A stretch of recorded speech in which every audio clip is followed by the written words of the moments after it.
yang lebih daripada bangsa yang lain. Tapi mereka tidak tahu, mereka tidak menjalankan.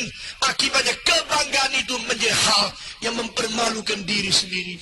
Saudara-saudara, bukankah Taurat sudah diberikan kepada nenek moyang? Lalu mereka mulai mengkupas, mempelajari. Orang Yahudi adalah orang yang paling ketat mendidik anak-anak di dalam pelajaran agama. Sampai hari ini, Katolik lebih kurang adalah kira-kira 100 lebih jam untuk agama. Tetapi orang Yahudi lebih daripada 270 jam mendidik agama bagi anak-anak. Mulai umur 5. Masukkan rumah sembahyang. Protestan jauh lebih kalah. Dan gereja-gereja yang sama sekali tidak mementingkan pendidikan agama. Mereka hanya mengatakan hal-hal yang muluk-muluk, yang menyenangkan orang, menimbulkan emosi, tapi belum pernah mengajarkan yang baik-baik firman Tuhan. Sehingga hidup dan iman yang diakui itu begitu berbeda secara kualitatif.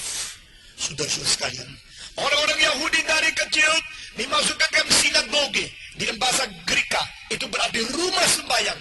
Umur 5 mulai mempelajari Taurat. Umur 12 dibawa ke Yerusalem dan ditumpangi tangan, dijuluki sebagai bar mitzvah. Dalam bahasa Ibrani berarti mereka menjadi anak Taurat. Berarti mulai umur 12 bertanggung jawab kepada Tuhan atas setiap kalimat Taurat yang mereka pelajari. Tidak ada bangsa seperti itu. Saudara-saudara, kalau bangsa ini sudah belajar Taurat begitu ketat, sistemnya begitu sempurna, dan tradisinya begitu baik sampai sekarang, boleh dikatakan mungkin bangsa ini paling mengenal Tuhan. Tapi saudara-saudara, justru Tuhan kirim suatu pelayanan daripada jabatan Nabi yang berbeda dengan Taurat. Saudara-saudara, untuk apa? Untuk menegur mereka. Menegur apa? Mereka sudah baca tapi tidak jalankan. Menegur apa? Mereka sudah tahu tapi engkau berontak. Menegur apa? Engkau sudah mempunyai Taurat, tapi engkau bukan karena adanya Taurat menjadi bertobat. Tetapi sebalik, adanya Taurat menjadi congkak dan menghina bangsa-bangsa yang lain. Saudara-saudara, para nabi berbicara tentang firman Tuhan. Maka Ibrani pasal 1 ayat 1 dikatakan, setelah pada zaman dahulu Allah berulang kali dan dalam berbagai cara berbicara kepada nenek moyang kita dengan perantara nabi. Di sini pakai plural, banyak.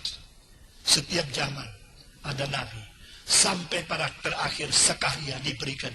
Dan sesudah itu Malaki menulis yang terakhir. Dan sesudah itu 400 tahun tidak kirim nabi. Mengapa? Pada waktu Tuhan mau berbicara, Tuhan bicara. Waktu Tuhan tidak mau berbicara, Tuhan tidak berbicara. Tidak ada satu orang boleh mempunyai kekuatan mendesak Tuhan berbicara. Tuhan kalau tidak mau berbicara, tidak ada nabi. Saudara-saudara, kadang-kadang kita tidak bisa mulai banyak pekerjaan. Karena apa? Karena Tuhan belum bangkitkan orang. Oh, tidak apa-apa, banyak pendeta di luar masih nganggur. Ayo panggil ini, panggil. Tidak bisa. Karena saya tidak lihat mereka berbicara betul-betul dari Tuhan. Saudara-saudara, kebutuhan banyak. Tapi pada waktu kebutuhan itu sudah menjadi satu hal yang nyata, tapi Tuhan belum mau bicara, kita tidak bisa sembarang membantu Tuhan. Selama 400 tahun, in between the testaments, di dalam perjanjian lama selesai, perjanjian baru belum mulai. 400 tahun tidak ada nabi. Saudara-saudara, jikalau Tuhan tidak kirim nabi, itu hak Tuhan. Jika Tuhan mau seluruh zaman ini binasa, itu hak Tuhan. Jikalau Tuhan mau MPR memilih presiden salah, itu hak Tuhan. Supaya negara ini lebih hancur lagi. Jangan main-main dengan Tuhan. Karena Tuhan adalah Tuhan yang kadang-kadang langsung campur tangan. Kadang-kadang dia membiarkan kamu mati sendiri. Sampai sudah hancur-hancuran. Baru membangkitkan orang untuk membuka mata orang untuk bertobat. Saudara-saudara, kadang-kadang manusia tidak mau bertobat. Apalagi di dalam keadaan kemewahan, keadaan kelancaran tidak bertobat. Saudara-saudara, anak terhilang kapan bertobat? Dia bertobat setelah dia ketemu babi. Baru sadar dia bukan babi. Nah, itu baru bertobat. Saudara-saudara, sebelum dia ketemu babi disuruh bertobat, tidak bisa. Ayo pulang, papamu baik sama kamu. Tidak bisa, karena apa? Dia rasa kebebasan saya, kemauan saya, nafsu saya lebih penting dari itu. Saya mau serakah, saya mau uang, saya mau membiarkan segala sesuatu Akhirnya sudah hancur-hancuran. Sama-sama rebutan makan sama babi. Loh, gua kok di sini? Hah? Saya kan pakai bahasa Indonesia. Ini bahasa apa? Sesudah kelihatan babi sadar. Saya bukan babi. Ayo pulang ya, saudara-saudara. Kadang-kadang manusia tidak mendengar firman Tuhan. Kadang-kadang dihancur-hancurkan, dibiarkan oleh Tuhan. Sampai akhirnya hidup seperti binatang. Baru engkau sadar, engkau dicipta menurut peta dan teladan Tuhan. Saudara-saudara, banyak hal yang saya rasakan di dalam hatiku, yang tidak tahu saya harus bagaimana memberikan pelajaran kepada zaman. Saudara-saudara sekalian, 3 hari yang lalu saya berbicara kepada anggota MPR orang Kristen, dan saya memberikan beberapa poin yang penting mengenai bahwa semua kuasa pemerintah dari Tuhan. Dan saya ingatkan kembali, semua orang harus di dalam pemerintahan bertanggung jawab dan akhirnya dihakimi oleh Tuhan. Kita harus gentar menjadi wakil rakyat, dan yang lebih penting wakil Tuhan, bukan wakil rakyat. Saudara-saudara sekalian, Nabi berbicara berdasarkan apa? Berdasarkan titel? Tidak. Seorang Nabi yang bernama Amos mengatakan, aku hanya seorang penggembala domba saja. Tapi karena firman Tuhan tiba kepadaku, maka aku berbicara. Di antara Nabi ada orang bangsawan seperti Yesaya.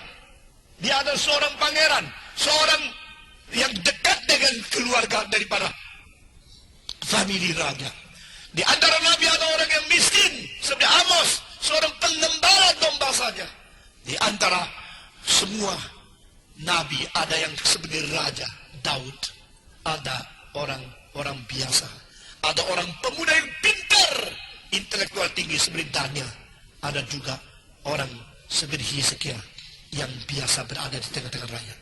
Tuhan tidak pandang mulut, Tuhan tidak pandang latar belakang, lapisan masyarakat, atau pengertian pengetahuan dunia berapa banyak. Pada waktu Tuhan memberikan firman kepada seseorang, orang itu berbicara sebagai nabi. Sekali lagi saya berkata kepada saudara, di dalam gerakan karismatik radikal, orang-orang yang menganggap sekarang masih bisa langsung mendapatkan berkat dari Tuhan Allah, itu tidak mengerti prinsip Alkitab, dan itu akan memalsukan firman yang tidak dikatakan oleh Tuhan untuk membuat open system, sehingga Tuhan terus mewahyu di segala zaman. Itu tidak beres. Kita harus membedakan kenapa. Kita tidak bisa karena semua sama. Yang disebut semua sama itu sudah salah. Tidak sama. Semua tidak sama. Dan yang betul-betul mengenal firman Tuhan, setia kepada Alkitab prinsipnya, itu harus diperhatikan. Kalau tidak, kita akan campur baur dan karu-karuan firman Tuhan dengan pengalaman pribadi. Tetapi pada waktu sebelum kitab suci selesai ditulis, sebelum perjanjian lama selesai ditulis, itu peranan nabi, itu mereka yang langsung menerima firman dari Tuhan, langsung mendapatkan wahyu inspirasi dari Roh Kudus. Saudara-saudara, mereka berbicara karena apa? Karena firman tiba kepada mereka. Melalui apa? Melalui Roh Kudus yang memberikan inspirasi di dalam hati mereka. Saudara-saudara, kita mau tanya, apakah yang menjadi sesuatu dasar Nabi berani berkata? Nabi berani berkata karena panggilan. Tidak ada satu Nabi yang panggilannya tidak jelas. Tidak ada satu Nabi yang tidak mengalami peranan sesuatu pengalaman pribadi. Tuhan menyatakan diri, Tuhan berkata-kata, Tuhan menggerakkan hati mereka, dan Tuhan memanggil, engkau keluar dari hambaku. Saudara-saudara, kekristenan sekarang jatuh mulai daripada terlalu banyak orang yang namakan diri hamba Tuhan, yang tidak ada panggilan. Atau dia dipanggil oleh uang, tapi pura-pura mengatakan dipanggil oleh Tuhan. Dia dipanggil oleh organisasi, dia pura-pura mengatakan dipanggil oleh Tuhan. Saudara-saudara, panggilan ini menjadi satu kunci. Jelas panggilan, engkau menjadi mempunyai kekuatan. Kalau saya dipanggil Tuhan, uang tidak bisa menggoyangkan saya. Kalau saya dipanggil Tuhan, organisasi tidak bisa menghambat saya. Kalau saya dipanggil Tuhan, kuasa manusia tidak bisa menggoyangkan saya. Karena panggilan dari Tuhan menjadi sumber dan dasar seseorang bisa ikut Tuhan dengan sungguh-sungguh, dan bisa tekun setia sampai mati. Bahkan bisa betul-betul tidak menghiraukan untung rugi, mati hidup, sehat atau penyakitnya seseorang. Karena panggilan panggilan Tuhan lebih besar dari semua ini. Kedua, seorang nabi atau seorang